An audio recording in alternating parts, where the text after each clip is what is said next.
We never get around to the dreaming, vision casting as much. We just kind of talk about the hard stuff.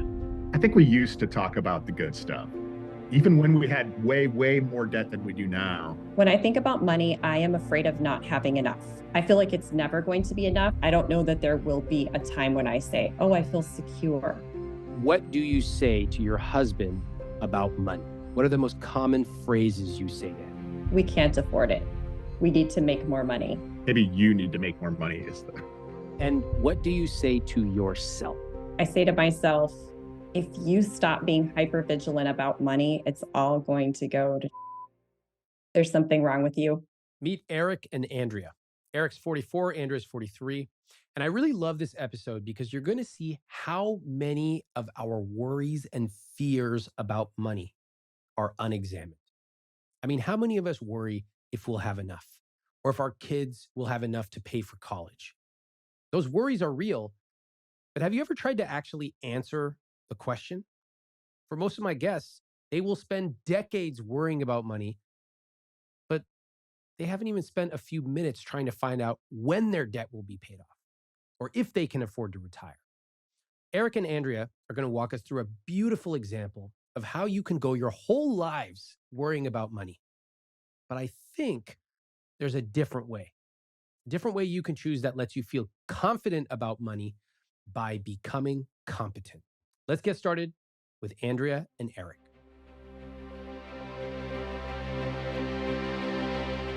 We were sitting in our TV room. I think the kids had just went up for bed. So Andrea got a raise going into the new year. And one of the things that's come up is putting money away. We have 3 kids. One of our kids is in 8th grade. And one of Andrea's things is she wants to start putting money away for the kids' college.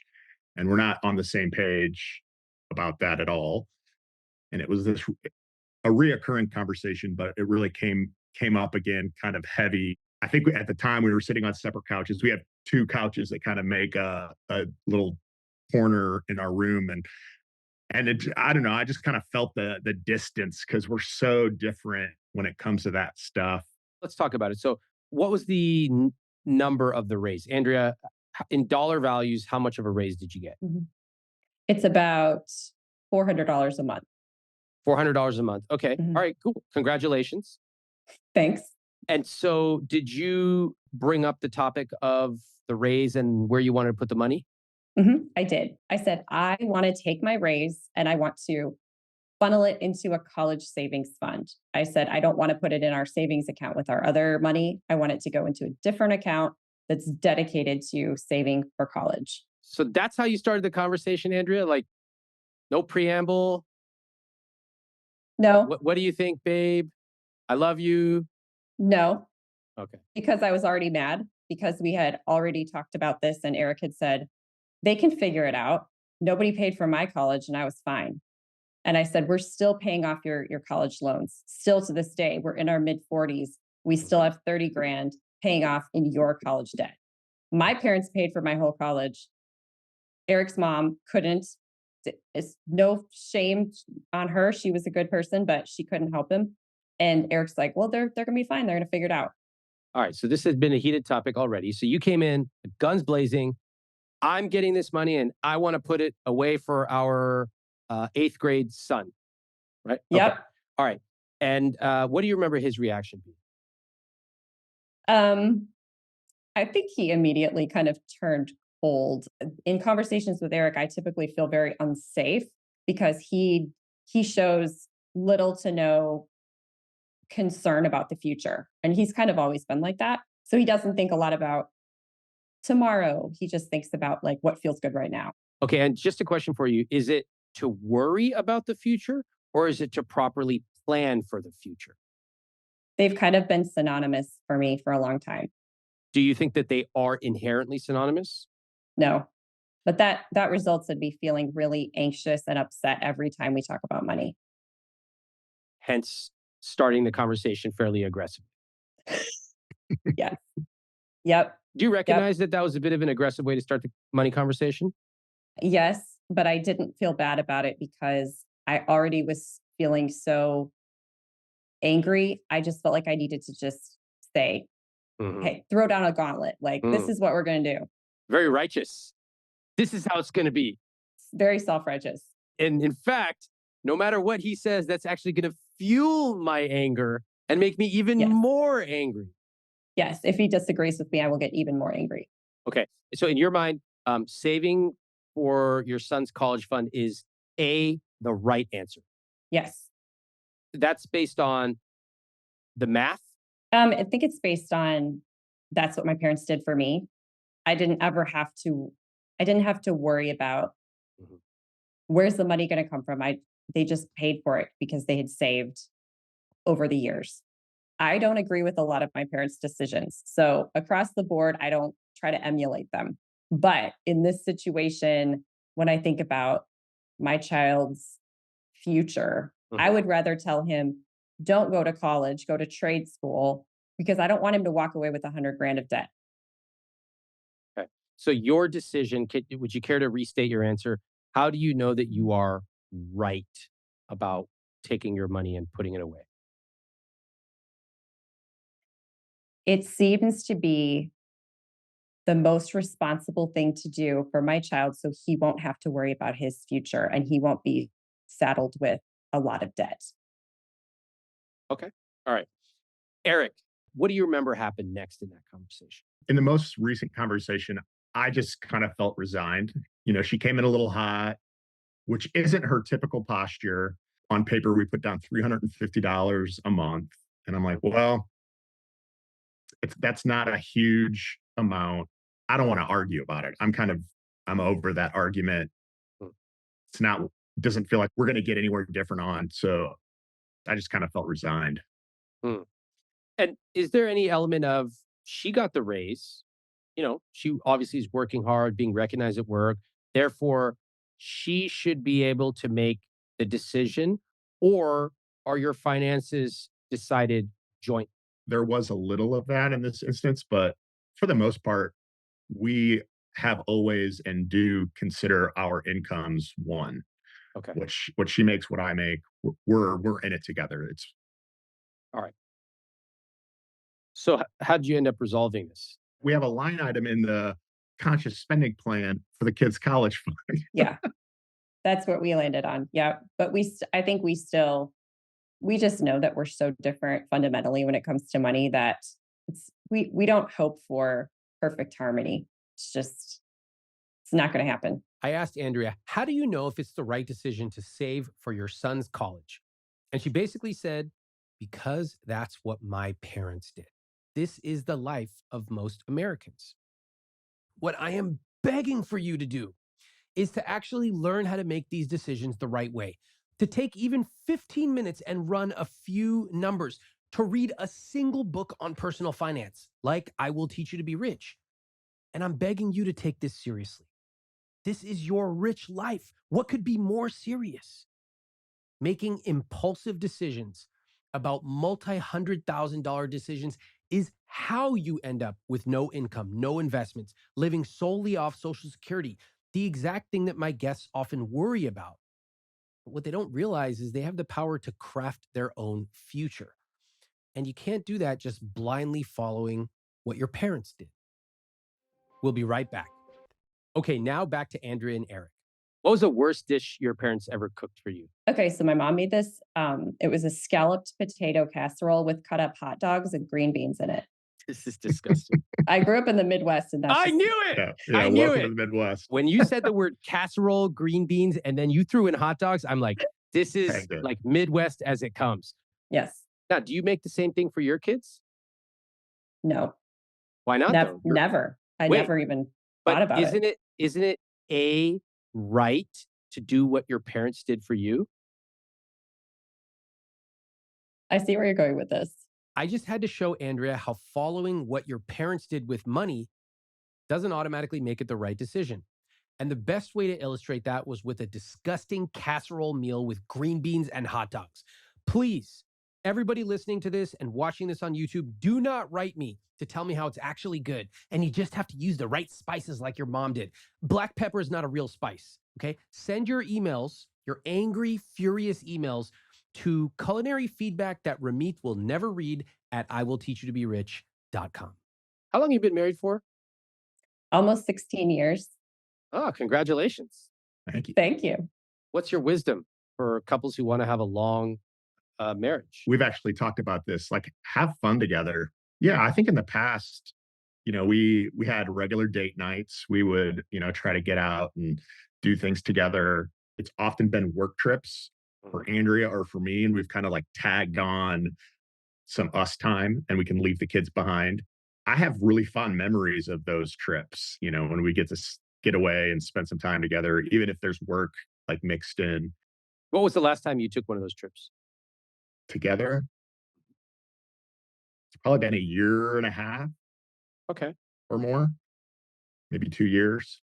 We were trying to reinstitute this date on Thursday night. We just got back from the date, and Erik was like, I did not have fun. And I was like, you didn't have fun on our date? He's like, no, we just talked about heavy things the whole time. We just talked about money the whole time. I want to have fun with you. And I said, well, our lives don't have any fun in them, babe. Like, we don't have fun. And so then we kind of just looked at each other like, what is happening?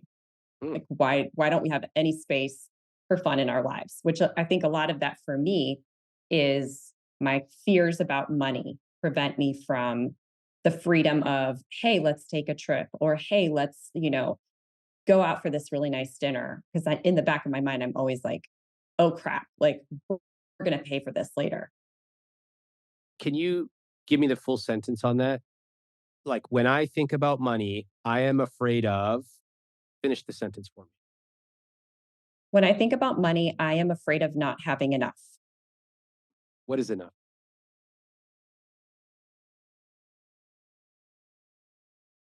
I don't know. I feel like it's never going to be enough, which is what tells me that I have the problem is me. I have the scarcity mindset of I'm always going to need more. I don't know that there will be a time when I say, oh, I feel secure. What do you say to your husband about money? What are the most common phrases you say to him? We can't afford it. Okay. What else? We need to make more money. Uh-huh. Maybe you need to make more money. Is that true? Andrea? Yes. I have a lot of feelings about money, but they're not based on anything like empirical evidence. It's just kind of all, well, that's not enough and we need to have more. And what do you say to yourself? If you stop being hyper vigilant about money, it's all going to go to, Good. What else? um,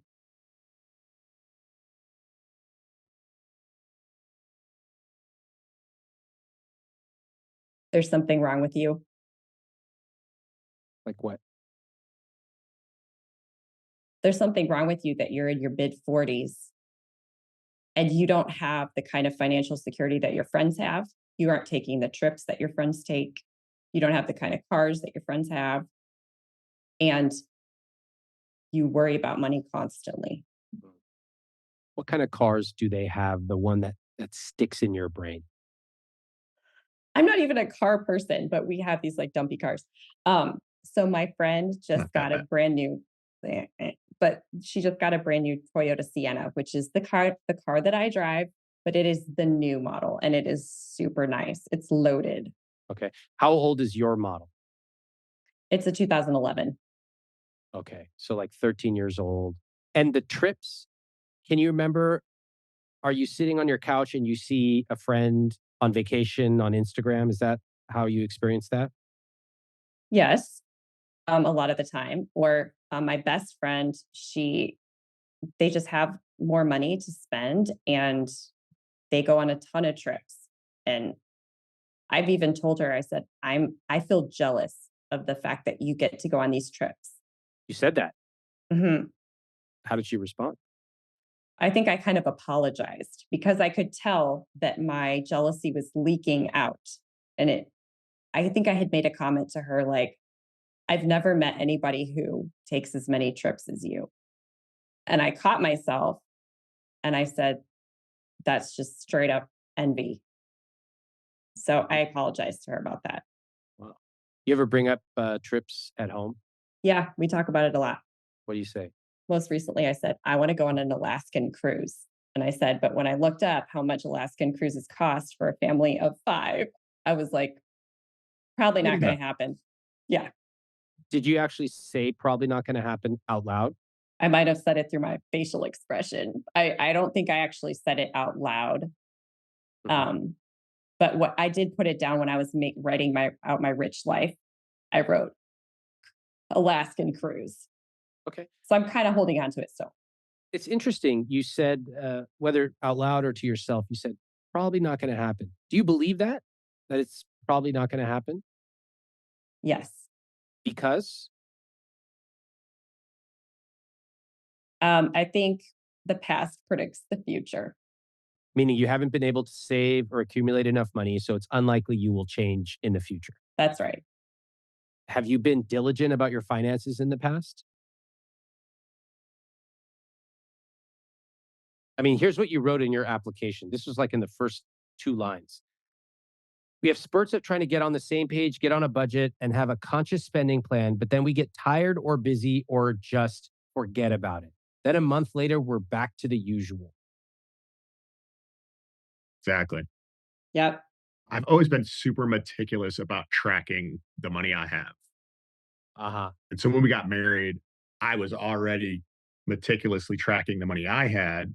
It rolled over into me tracking the money we had. And then often when it wasn't much, Andrea would just get anxious about it. So she would kind of step back and just be like, yeah, you do that. Because then, you know, it would alleviate her anxiety for a short period. Okay. Are you still meticulous about tracking? Mhm. Okay. And does it work?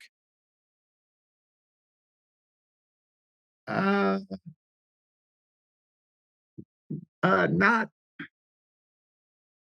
it works okay. When I was single, I was very diligent. I saved a lot.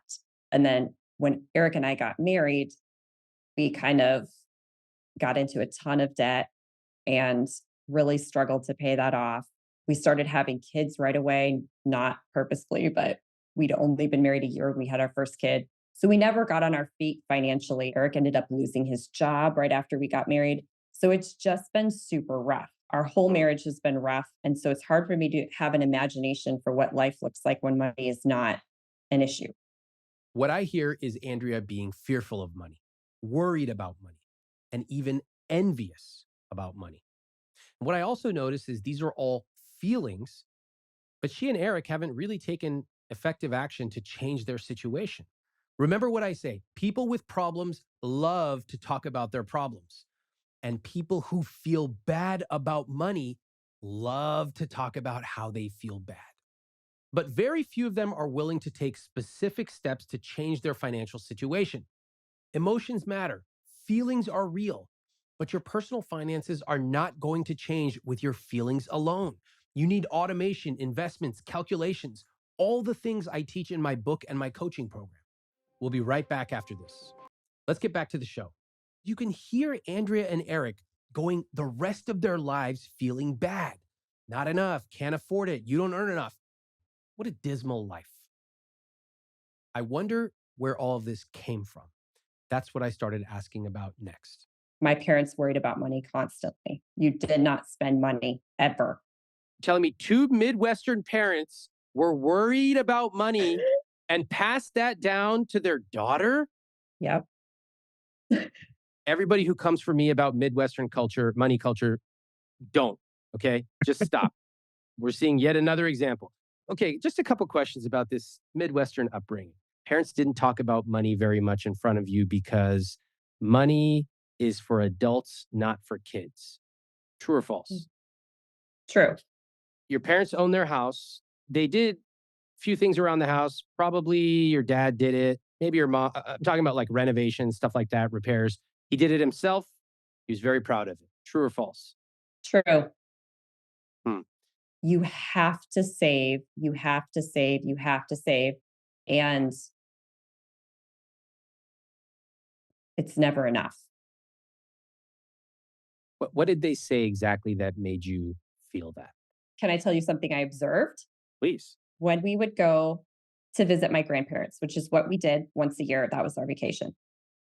My mom, she had a notepad, and every time we stopped for gas and we stopped at Burger King to get a fish fillet, she used coupons. And then she would take out her notepad and write down exactly how much we spent. There was always a running tab. Mm. There was no sense of freedom, like, we're just going to go have a good time. It was kind of like very, it felt constrained by this like over responsibility, if that makes sense.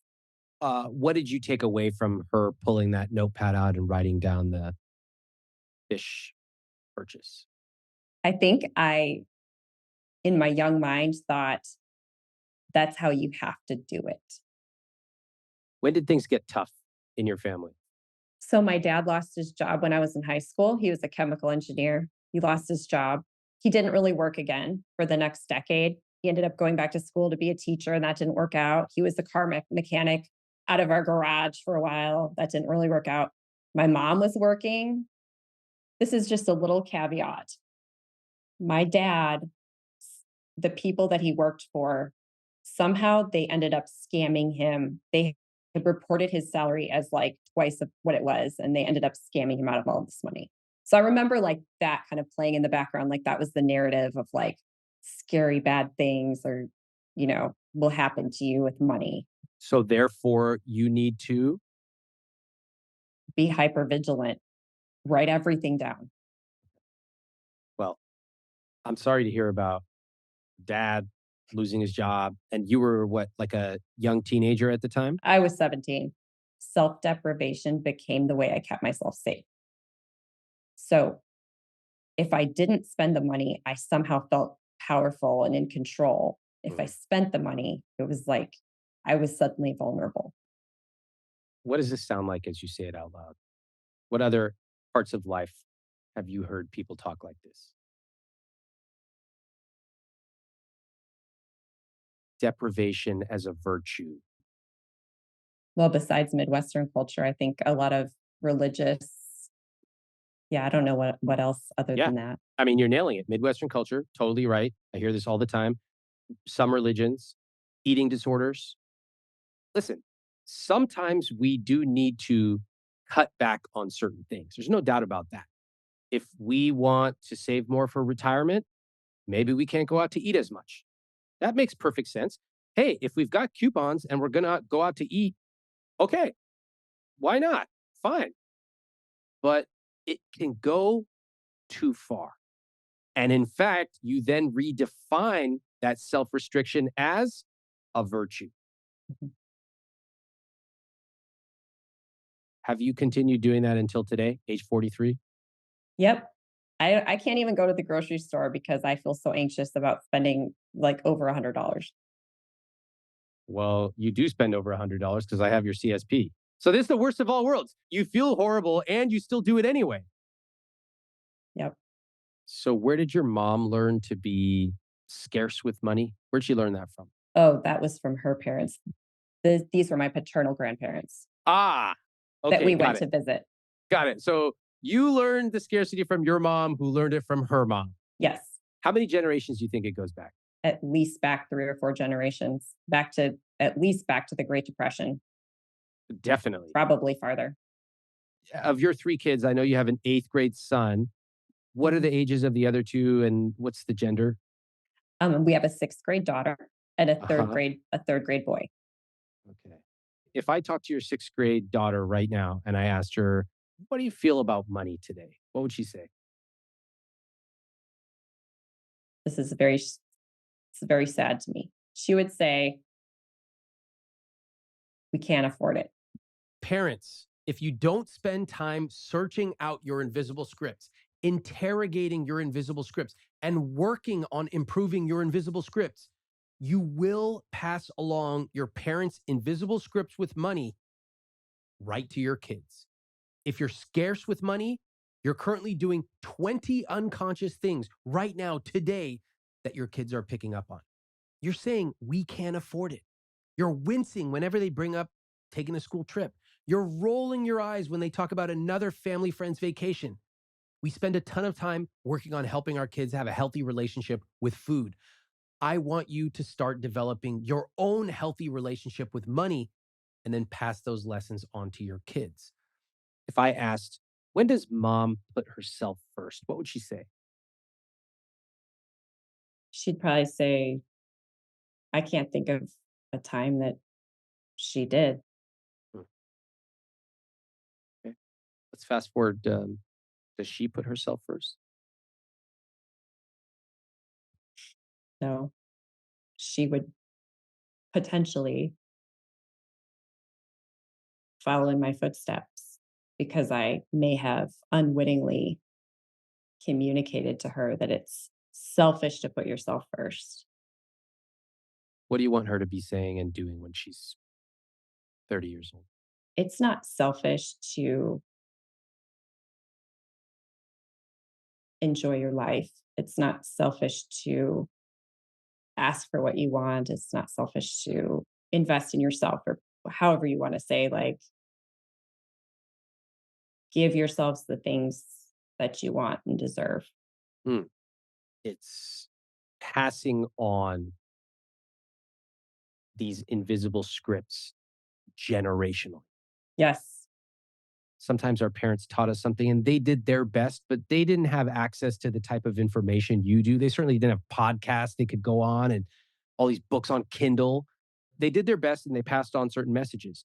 The difference is that you two live in an abundance of information and you actually have the ability to decide which of these messages you want to continue passing along. Some of them are very good. Some of them, like that disgusting casserole, you do not want to pass on. The funny thing is, you know that. You knew that casserole. You're like, oh, it's never occurred to me to make that.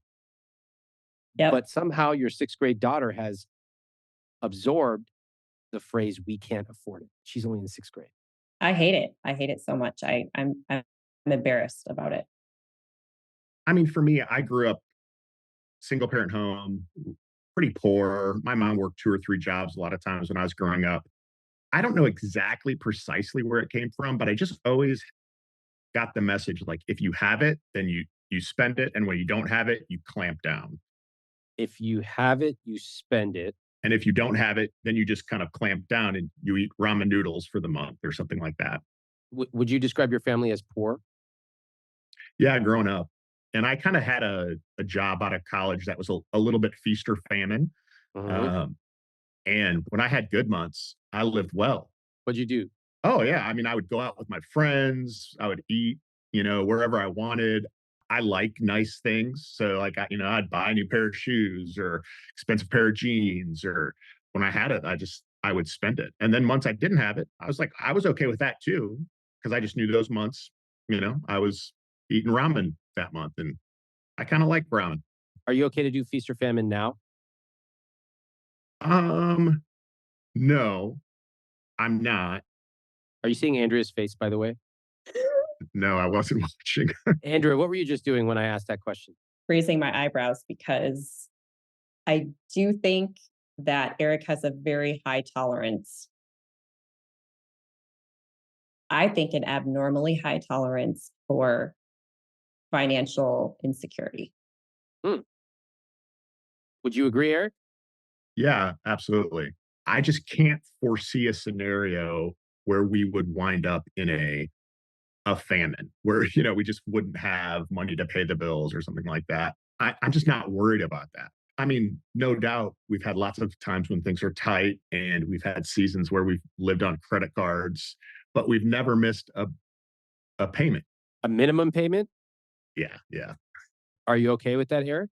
I mean, there have been seasons where that was what we could do. And as long as we were doing that, I had a sense, you know what, it's going to be all right. This kind of tight time is not going to last forever. Like, we'll get through this. It'll be fine. How did you know when you were paying the minimums on your credit cards that it was going to be okay? It just always has been. I've always gotten through those times, and I'm a person of faith. So I have a trust, hopefully not a trust I want to like take advantage of. But I have a trust that I think God's going to provide for us. Honestly, my story is I feel like He has.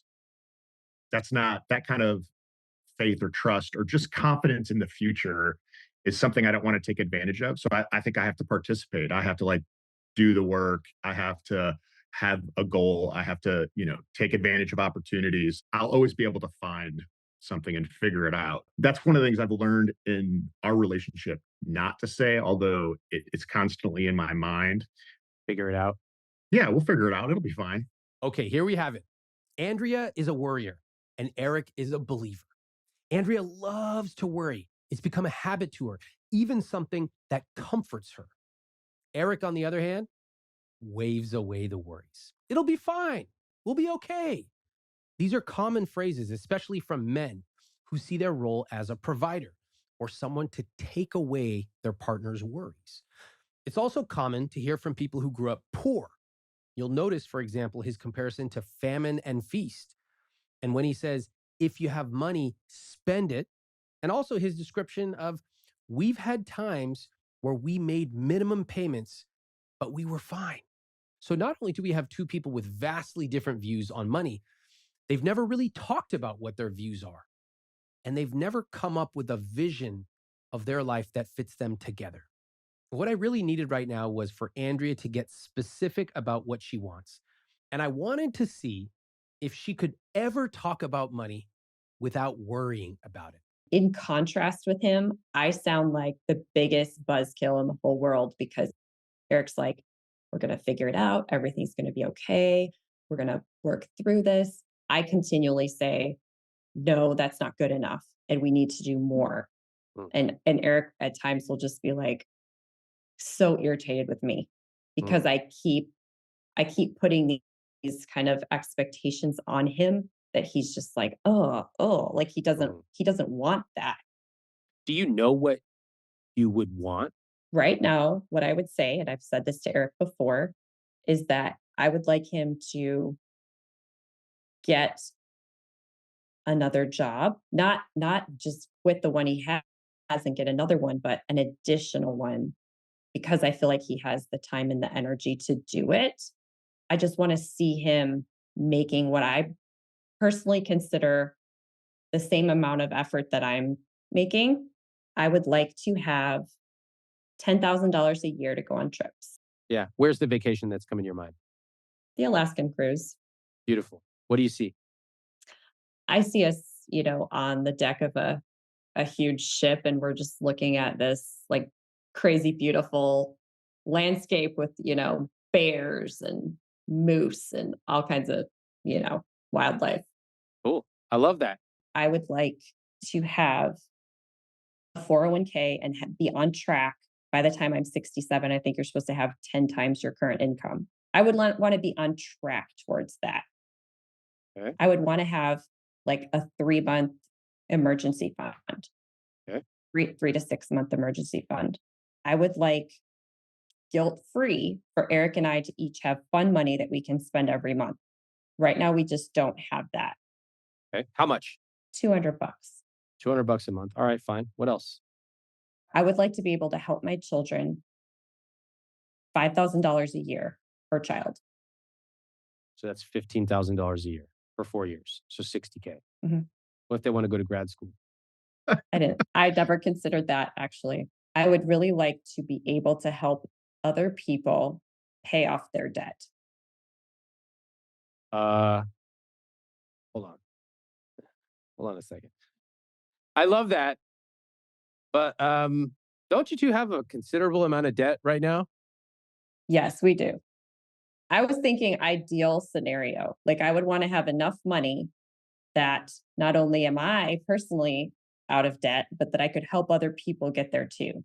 Why don't we just focus on ourselves for right now, huh? So I told you we've been in a lot of debt over the years. And I heard this was probably 5 years ago that there was a church or an intentional community where they paid off each other's debts. So they didn't necessarily like just pay off their own debt. They like helped each other to be debt free. Something about that stuck. I It stuck bet in it my did. head. what about it stuck with you? Feeling like you have somebody on your side, somebody on your team, that you're not all alone, that Yes. you're not drowning. Somebody will Yes. come alongside of you and help you. That was a very, very perceptive answer. Have you both ever been debt free? I was before I was married to Eric. Mhm. Eric, how about you? Um, not that I mean, no, I remember I played tennis in college and I got my first credit card. What'd you get? Bank of America? Yes, it was Uh, Bank of America. And, we would go on these big tournaments, especially for spring break, and I would, rack I think I had $1,000 limit. It was huge, yeah. and just rack it up. So, I mean, since college, I probably always had some debt. It's kind of interesting, right? You've learned to live with debt, Eric. Like it's like someone learning to live with some pain in their leg. After a while, they're just like, oh yeah, this is life. I can't remember what life was like before it. And your wife, who's been in debt for like 16 years, but before then has this window of time, right, Andrea, where there was no debt. And even though you were still worried about money, you had no debt. Does it almost seem like paradise? Those first few years of not having debt? Yeah, I can barely remember what it even feels like. Hmm. I don't want to carry balances on our credit cards. I don't want to be in debt anymore. Okay, what do you want to do more? Do you want to be debt free or do you want to help your kids with college? Oh, geez. That feels impossible to answer. I think if you held a gun to my head, I would probably say I'd rather be debt free. It's okay if your kids listen to this. They're not going to say my mom hates me. Trust me. Is that the worry you have? Like, if I say that I want to prioritize being debt free, it means that I'm not a good mom. I think it just means that I would be prioritizing myself. I typically prioritize what's best for others, especially my family. I try to Don't think say. about, well, I try to think about like what's best for the family. It works for me a little bit like for my ego to know that I can kind of anticipate their needs and I can meet their needs and that they don't have to struggle. All right, Eric, what do you want? We heard a lot of what Andrea would want. What about you? You ever thought about it? Yeah. I mean, I just wanna not worry about it. For anyone keeping track at home, here's what Andrea wants. She wants Eric to get a second job and to put in more effort. She wants $10,000 a year to go on trips, a 401k at 10 times the current income, a 3-month emergency fund, a guilt free spending account of $200 a month each, a college fund of $5,000 a year times 3 kids is $15,000 a year times 4 years, $60,000. She wants to be debt free. She wants to help other people with their debt. Now, I got to say, I do love the specificity. And you can see what happens when you spend decades worrying about money. It narrows your field of vision to negative feelings about money, but you literally don't spend 10 minutes working on a plan to see what's possible.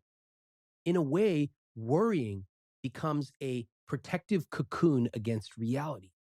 It's easier to worry about what might happen than to actually look at what is going to happen. Incidentally, what does Eric want?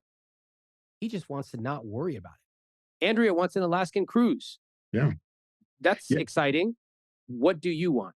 I wanna travel. I wanna go to Europe and travel and see cathedrals and vineyards, and, like, that's one of the things I haven't ever done is traveled internationally much, and I wanna do that. I want us to be able to take a vacation to the beach and How not often? have to argue over the $100 extra for a nicer Airbnb. I'd love to do that at least once a year, if not twice. Okay, great.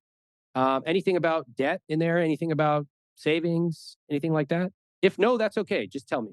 Yeah, yeah, for sure. I mean, specifically in our relationship and our family. And honestly, when I turned 40 was probably the first time I ever felt anxiety about money because I realized just one of those moments you're like, oh, we don't have any retirement. We haven't been able to like think forward at all.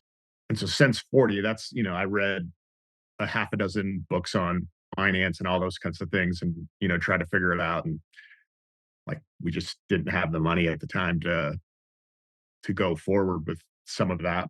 But I think that's why debt didn't pop up in the list I made because I feel like, oh, we're on our way with that. I'm not worried about that, but maybe that's a pattern. Um, I think so.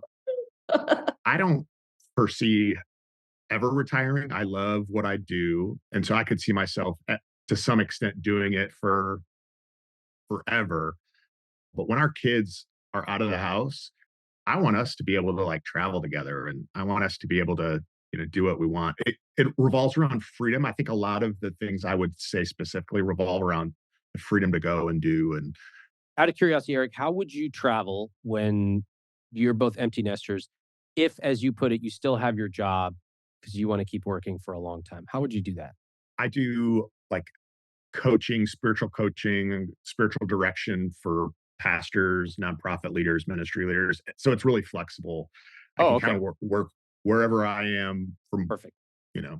All right. So you can do that Mhm. lifestyle wise. Okay, great. And Andrea, what about you?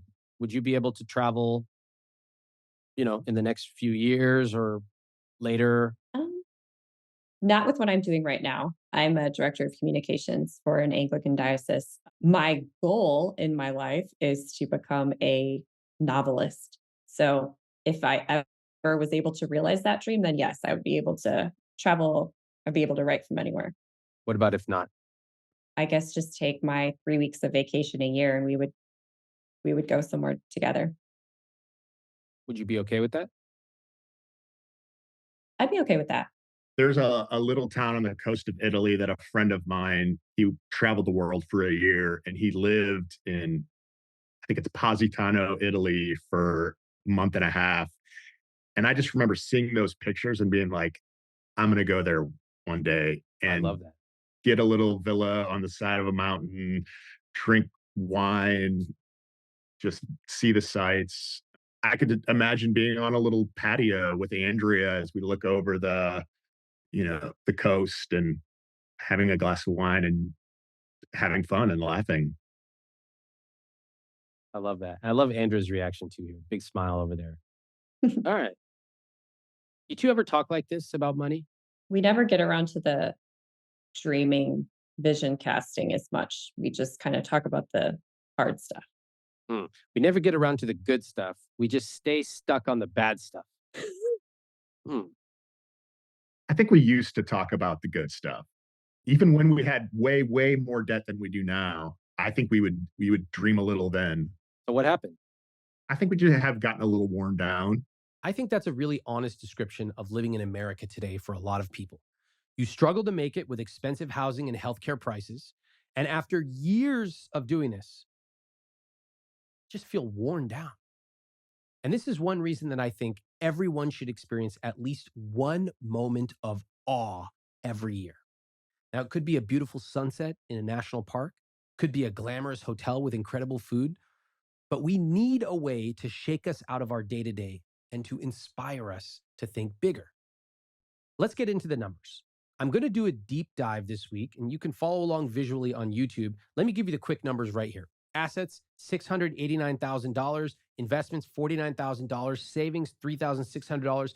Debt, $610,000. That includes a mortgage, student loans at 2.4%, and IRS taxes owed, which are like 2 to 4% interest rate. Their net worth is $132,000. Their combined income is $147,000. And if we drill down further, we find some interesting signs. Their fixed costs are 63%, housing is 28%, monthly loan payments, $569, car payments are $0, very nice.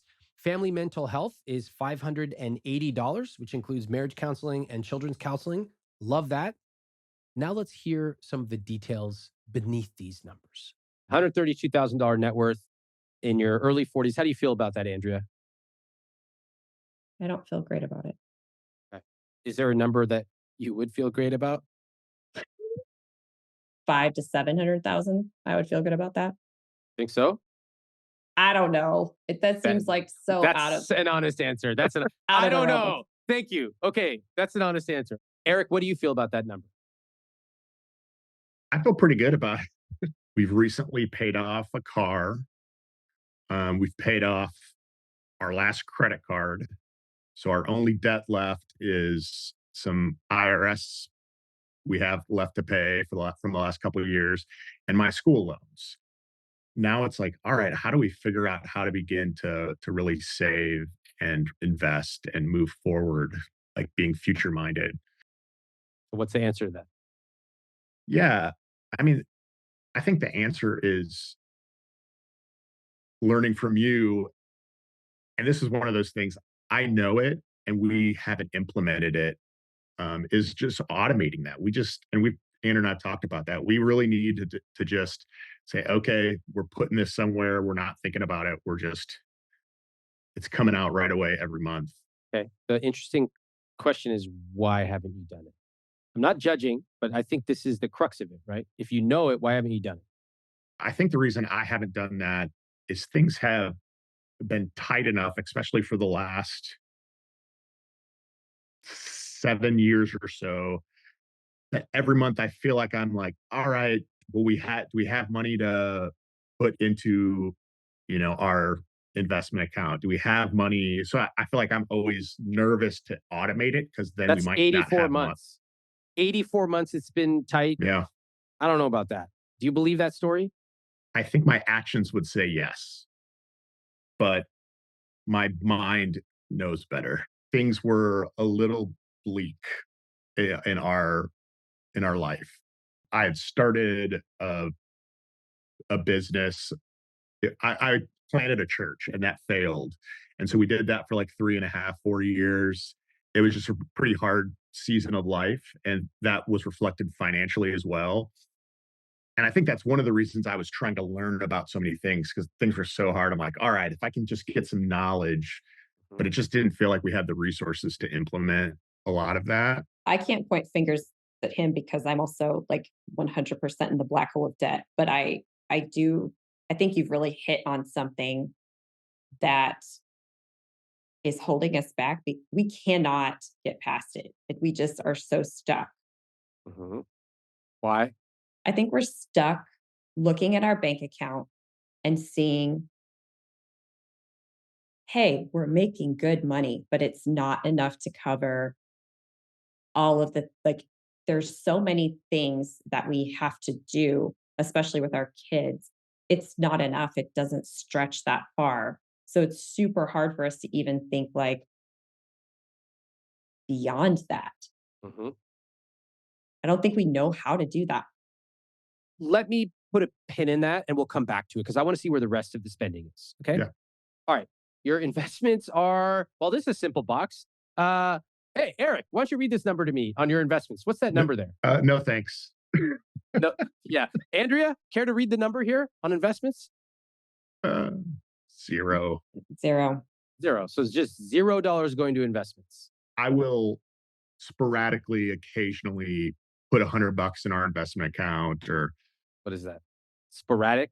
I worked for Apple for 2 years. I quit that job maybe a year ago or so. And so for those years, we did have regular investment coming through. But And during that time, did your investments grow?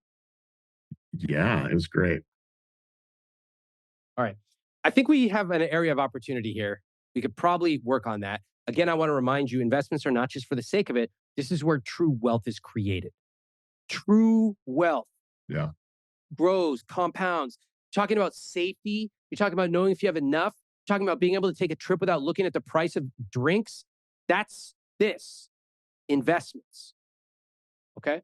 All right. Next up, we got savings. Andrea, what do we got here? Savings, $400. $400 a month, which is 3%. Okay. And just, by the way, I like how you broke this down. You got $150 a month on vacations, $50 a month on gifts, and $200 a month on personal goals and travel. Is that accurate, or did you kind of just like fill that in for this CSP? I would say that that's our goal. So we try to put that away, but we don't always hit that goal. So would it be would it be more accurate to say this is zero? Not zero. I think it's close to zero. Let me just step in right here. I don't care if you're 97 years old. If you're alive and breathing oxygen and you wonder, why don't I have more saved? This is the answer. If you try to save money sporadically, you will never win. It will be like trying to teach your kids to read sporadically. Unless you're planning to win the lottery or IPO, you cannot grow any substantial amount of savings or true wealth without making it automatic. This single decision right here is worth hundreds of thousands of dollars. It's the difference between taking a nice tour with your friends in your 70s versus sitting around watching Vanderpump Rules in the dark while eating a stale bag of Doritos for the rest of your life. Please, if you're going to make one decision in life, do not make it, should I get these kibbles and bits for my dog? Should I buy this soup spoon from Target because it has such a cool design? It just came out. I love it. No, make it to set up your automatic savings and investments. That single decision alone will guarantee that you have more money than you ever thought possible. All right, zero, which leaves in your guilt-free spending 37% or $4,337 a month on guilt-free spending. Our son taking violin lessons, our daughter doing cheer camp and things like that. We have a budget for each of us for spending money, like going out for lunches and things like that. We have a family entertainment budget we have in there. And that's kind of where all that gets eaten up. Does your budget map to $4,337 a month or even in the ballpark? No. So the other thing is literally just last month, we paid off our last credit card and we paid off my car. We had been putting $1,000 a month on that credit card. The car we were putting, that was a $350 car payment. And so some of that is pretty new as of this year. What are you going to do with all that extra money? Did you talk about, hey, our car payment is about to end? We talked about the debt snowball. We're just going to roll it onto the next debt. Did you? That's not reflected in this document, but that is what we have talked about. Oh, wait, talking about versus done. That's what we're going to do. Why didn't you do it? The car is paid off. Well, this is the month we would do it. How did you guys decide that you wanted to pay a lot more money towards your low interest debt? Yeah, I mean, our mortgage, we got in before it spikes. So our mortgage is like 4.3, I think. And but like, there's no discussion about, hey, we're going to have hundreds of dollars a month free. Maybe we should save it or invest it. It was just, let's roll it over and pay off more debt. Yeah. Where do you think that came from? A bad place. Tell me. It's really important for us to know where that came from because it will come up again. It'll come up for the rest of your lives. I want you to understand where that came from. I will own that. I just don't want to have debt. I don't want to have debt. So I think it's probably 95% me. Why? Because I have a lot of shame around having debt. Okay. What is that shame? That I'm a bad person. Wow. If I have debt. If you're not good with money, you're a bad person.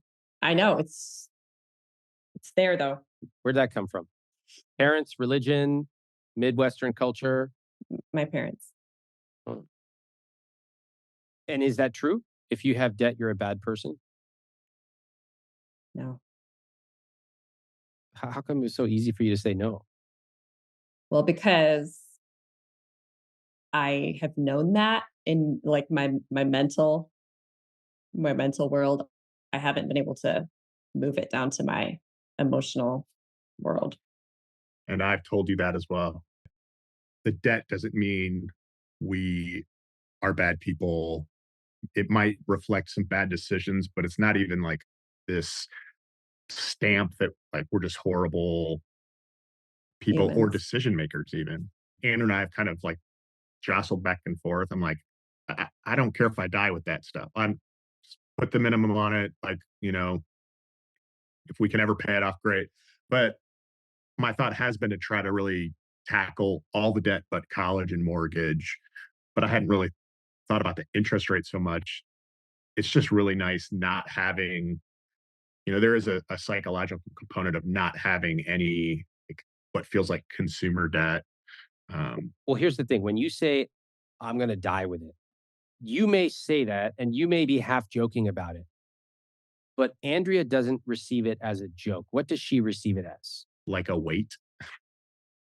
Yes. Yes, it is a weight. Well, it's not just a weight. She thinks that having debt is morally bad. So she's like, you're Um, making me a worse person. I think I default to money because that's what my parents did for me. My parents were super emotionally unavailable, but they always provided for me financially. What the hell? How come this just came up right now? Your parents were emotionally unavailable. So they gave you money and now you've become very fixated on money, money, money, Mhm, but only fixated on enough to worry about it, but not to make a plan about it. mhm. I mean, the other thing, Andrea, you wanted to do was put your raise, which is around $350 a month, away toward college fund. So, what if we didn't just save it? What if we invested it? We would have to do something different. Or can you take college money out of a Roth IRA? Well, you can, and you can also you can always take your principal out after having it open for a few years. The real question: you have $350 extra every single month. Where do you best want it to go? I wanted to go into a college fund. Okay, tell me why. Tell me with numbers.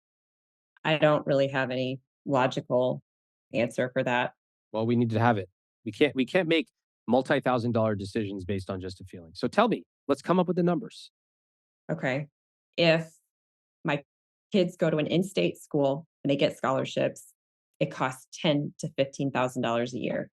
I would expect them to work and contribute. I would want to the way I came up with the $5,000 per kid is it definitely felt like, okay, well, you still have to figure it out, but we're going to give you a little safety net. It's going to be like a launching pad. So you're not starting from scratch. That's not numbers, that's a feeling. I don't know how to use numbers instead of feelings. Can you help me? $350 a month. First of all, how much will that turn into when your kids go to college? Jack will be going to college in 4 years, so that's 48 months. So that's $16,800. Isn't that way more than you need for him? How much do you want to give each kid? I wanted to give each of them 5 grand. Okay. Didn't you just finish off everything right there? And that doesn't even account for any interest that might be earned. Right. Okay. So what have you learned already? I've already learned that if you do the numbers, it kind of eradicates all of the crazy feelings you have about it because you just see right there, like, Yeah. that's the answer. They're not crazy. Your feelings are not crazy. You're not crazy. Your feelings are real. But let me just tell you what would have happened if you had only used your feelings. Even if you were saving money for the kids, you still would have argued, we need to save more. We need to save more. Why are we going this trip? Why are we ordering drinks? We could save for the kids more. And you would have saved and saved and saved. And then when it came time, you would have given more without any regard for numbers, Mhm. and you would have been even more worried afterwards. What are we going to do? Erik, go get a better job. I don't know what we're going to do. So your feelings are not crazy. Your feelings are real, but they're incomplete. Mhm. And that's why in just 25 seconds, we discovered if indeed you truly want to give your kids $5,000 each, we can knock that out right now. But I suspect it's not really about 5,000. I don't think it's about 5,000 either. What is it about? I think it's about me being afraid that my kids will grow up, look back on their lives and say, Why didn't mom and dad help us more? Oh, it's because they were broke. They were bad with money. They were broke. They couldn't help us. That just feels like so crushing to me for my kids to feel like I wasn't able to provide for them in the way that they needed me to. How do you know that they would think that? Because Eric's family didn't provide for him, and he never once said, "Oh, my family was broke and they were terrible." You don't think that about your family, Eric? I mean, we have difficulties in other areas, but no, I've never thought that. I've never resented my mom or family for not helping me with school. Your kids have time, even if they go into debt. A little bit of debt is not a horrible thing for student loans. Okay, it's not. You two have far less time. You're in your 40s. You have very low savings. Your investments, you're at about $50,000. If you want to have a retirement, if you even want to be able to do the things that you talk about doing and take a vacation, unless there's a dramatic increase in income coming tomorrow, your kids have time and you two have far less. And so I would prioritize, and I say this as the son of Indian parents. Indian parents give everything they have to their kids. And so I understand that culture. But I would say that there's nothing wrong with putting yourselves first, financially speaking. You can still teach your kids a lot. You can still help them get their footing. You can provide for them. But I really would love to see the two of you put yourselves first. I mean, I don't even know what to say to that. I've never thought that I even had permission to put myself first. And what you said about they have time and you don't, that's so absolutely true. And I just never crossed my mind. Like, I can help them by taking care of myself. And I think this would be an amazing exercise for the two of you to talk about, hey, what do we want for each of our kids? Like, let's sketch it out. Let's script it. And what would that look like? And if we want them to know that they are valuable enough to spend their money on, how are we going to demonstrate? We better be doing that. And we better tell our kids, you know what, Saturday afternoons, mom and dad are going to be here and we're going to be talking about money. And we would like you to respect our time. In the last half an hour, yeah, we'll bring you in and we'd love to talk about a few things with you because money is part of the family. Andrea, I see you lighting up when I'm talking about this. Why is that?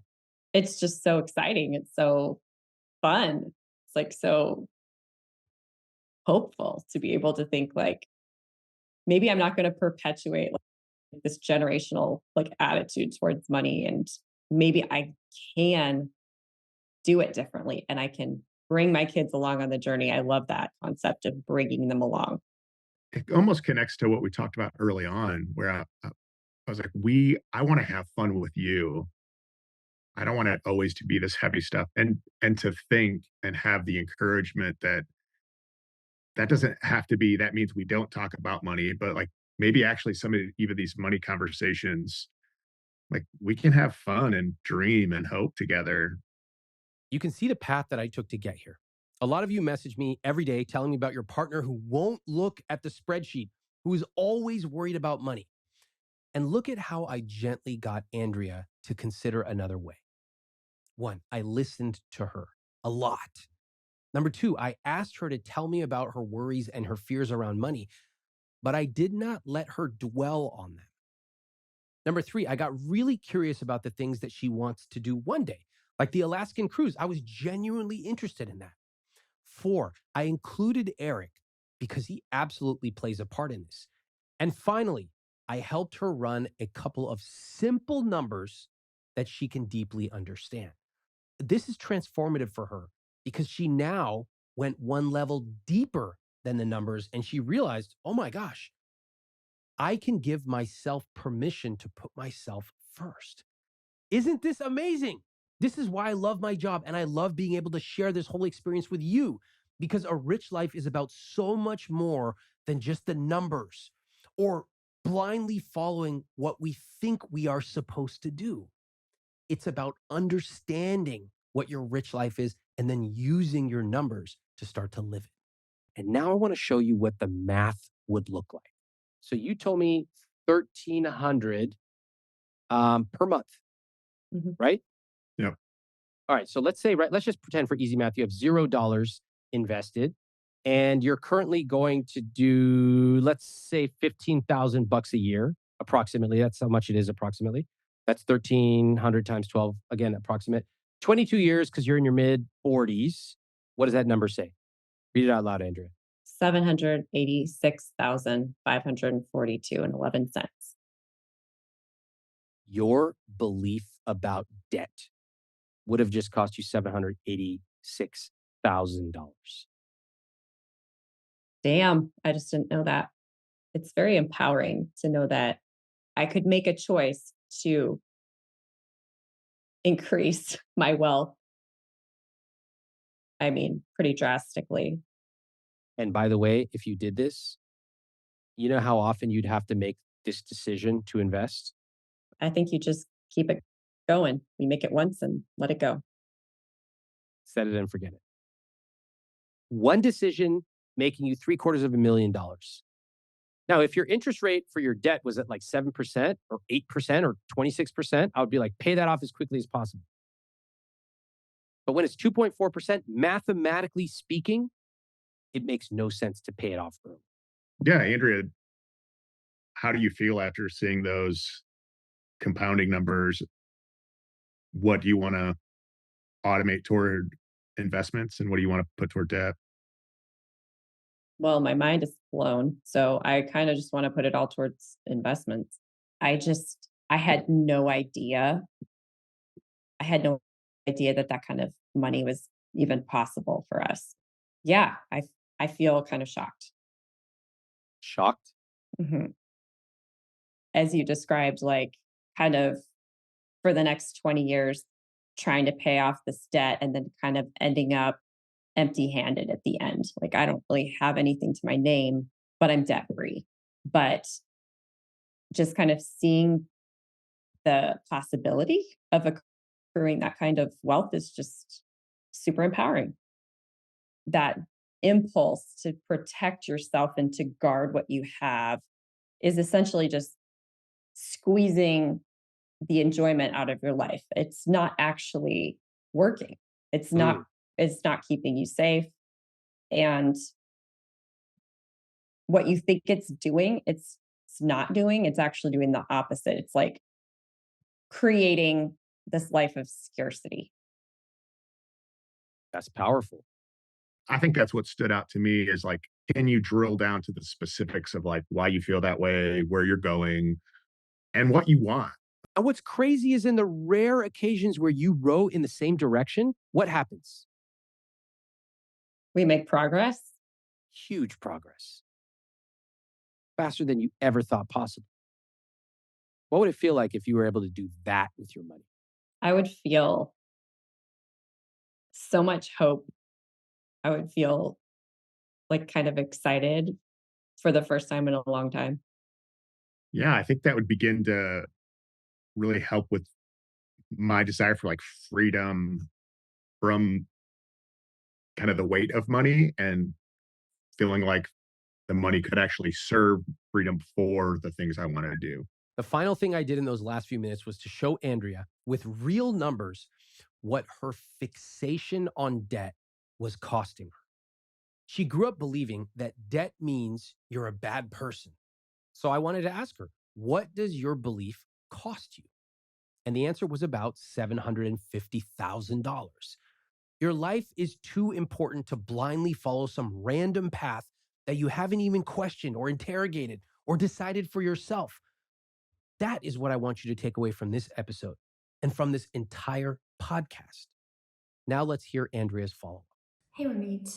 One of the things that surprised me is that debt repayment is not necessarily the best focus for a couple in their 40s, and that it's actually kind of dumb to end up 65 and debt free but have nothing to our name. And one thing that I learned is that paying for my kids' college isn't the end all be all, that money isn't necessarily a sign of love, and that there's other ways I can support them and be there for them, and that they will value those ways just as much as money. And a change I'm looking forward to making is staying fully engaged with the money, not just avoiding it, hiding from it, letting Eric deal with it, and then nagging him, but to actually dive in and to be unafraid, to be hopeful, to just know that I'm empowered to play a role, that there's good things out there for us, and that we're not going to continue living lives of scarcity. We have agency. And now, Eric's follow up. Andrew and I learned a lot, but probably the most powerful thing was just the idea of inviting a third party into these important and often difficult conversations. You'd think I'd understand that. I do that a lot with the work I do. But when it comes to money, I think a lot of us don't think about taking that step. It was just like a really powerful experience, and we're thankful for that for sure. So it was really encouraging to hear that even though we're a little behind, that we can do it and that there's hope if we take action. We're definitely going to be making a bunch of changes, cutting things and thinking about money in a little different ways. But probably the biggest change that we're already starting to make is to prioritize our future, prioritize making money a positive experience for our family. Those are probably the two big things. It's time to invite our kids into this conversation and to invite them into some of the responsibilities of our conscious spending plan, as you kind of invited us to do. And that's really exciting. That's really good. It's okay for us to prioritize our future. We want to be generous. We want to be generous with our families. We want to be generous with others. But it's okay to be generous with our future selves as well.